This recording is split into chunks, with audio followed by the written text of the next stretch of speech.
I cannot say.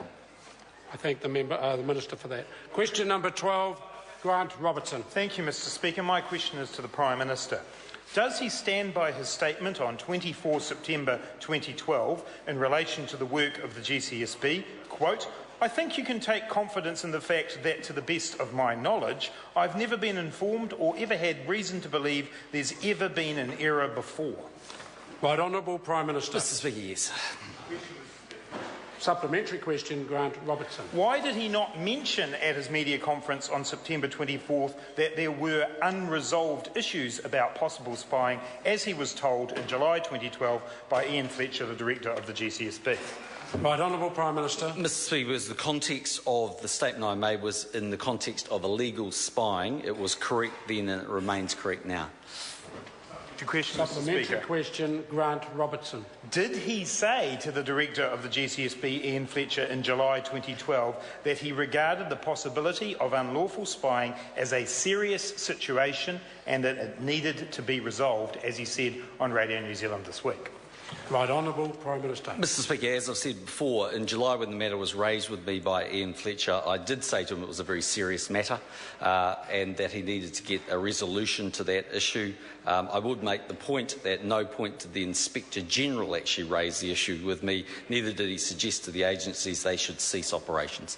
Supplementary question, Grant Robertson. If it was such a serious situation, why, when he was asked 6 times at the media conference on the 24th of September as to whether he had ever had any concerns about unlawful spying, did he not mention that this was flagged to him by the Director of the GCSB in July 2012?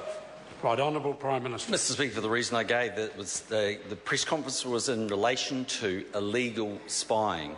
And what is true is that by that point we had identified that there had been illegal spying in the case of Mr Don Com. It's also correct, all of the other statements I made, that there was no other illegal spying, nor are we currently aware of other illegal spying. It's very important to understand that the Inspector General is considering those matters at the moment. They are unresolved. Supplementary question, Louise Upson. Thank you, Mr Speaker. Supplementary to the Prime Minister. Order. Louise Upson, supplementary Thank you, Mr question. Speaker. Can the Prime Minister tell the House how the government plans to strengthen oversight of our intelligence agencies? Right Honourable Prime Minister. Mr Speaker, I can. The government is proposing to significantly strengthen the oversight of our intelligence agencies. Among the changes we intend to make are as follows: increasing the resourcing and staffing of the Inspector General's office, including creating a new role of Deputy Inspector General, explicitly expanding the Inspector General's program and making the office work more transparent, removing the requirement that the Inspector General of Intelligence and Security should be a retired High Court judge. This will increase the pool of people who can do the job.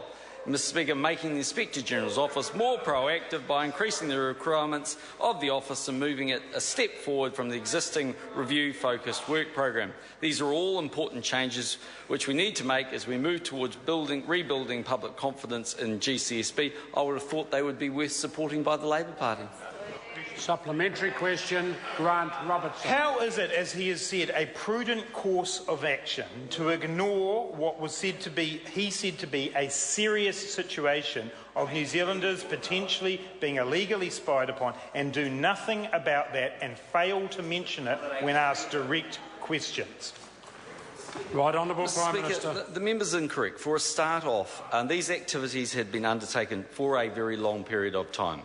Secondly, yes, potentially while Mr Robertson was in the Prime Minister's office. Secondly, a flag was raised and work was being undertaken.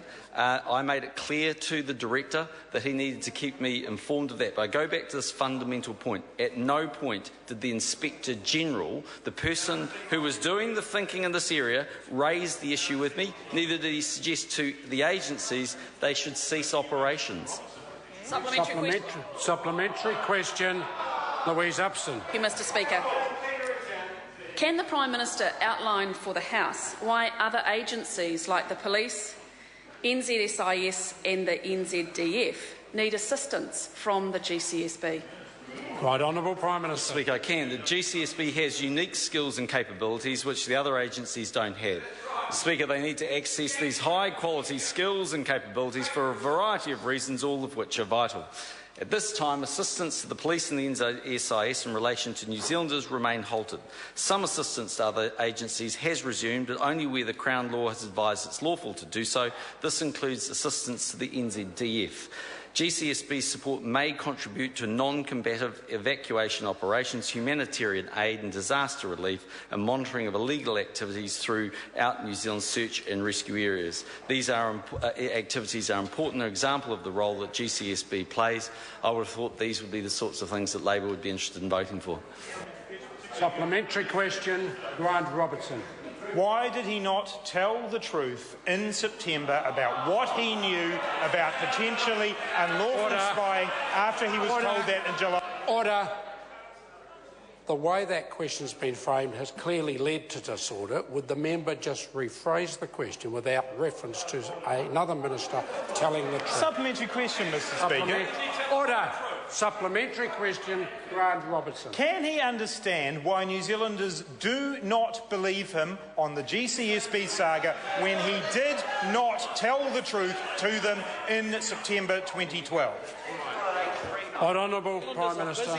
Mr. Speaker, no, and given the forensic analysis that Mr. Robertson goes through, it must be interesting the conversations he has with Mr. Shearer about his forgetfulness of his bank accounts. Order. Supplementary question. Order. Supplementary question, Grant Robertson. In July 2012, did Ian Fletcher raise with him a flag about possible unlawful spying, and why, when asked about that with almost those exact words in September 2012 by the media, did he not mention Mr. Fletcher raising that with him? Right, Honourable Prime Minister. Mr. Speaker, I feel it's repetition, but as I've said, the statement was made in September about the context of illegal spying. It was correct then, and it remains correct now. Those matters are unresolved. The Inspector-General is looking at those issues, but no decision has been made. That concludes questions for oral answer. Would some honourable member care to move